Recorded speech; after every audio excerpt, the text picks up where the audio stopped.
Welcome back. વડોદરામાં પાણી મુદ્દે વડોદરા મહાનગરપાલિકાની સભામાં હોબાળો થયો। સભા મુલતવી કરી દેવાતા વિરોધ પક્ષ નારાજ થયો।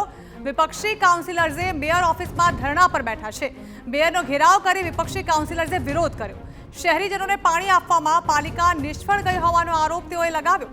શહેરમાં ટેન્કરથી પાણી પહોંચાડવા પાલિકા મજબૂર છે। મેયરે પણ વડોદરામાં ટેન્કર રાજ હોવાનો સ્વીકાર કર્યો। આ તમામ બાબતો એક બાબત નથી। પાણીનો વેરો વધતો જાય, ડ્રેનેજનો વેરો વધતો જાય, લોકોને ત્રાહીમામ પુકારતા થઈ જાય।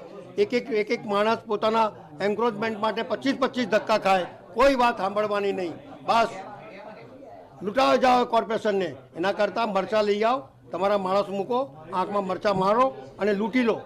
આ બાબતને અમે સભામાં પ્રસ્તુત કરીએ, રજૂ કરીએ। અમારા એક સભાસદ તમામ વેદનાઓ, તમામ ભ્રષ્ટાચાર, તમામ બાબતો ખુલ્લી પાડતા હોય ત્યારે એને દબાવવાનું કામ આ મેયરે કર્યું છે।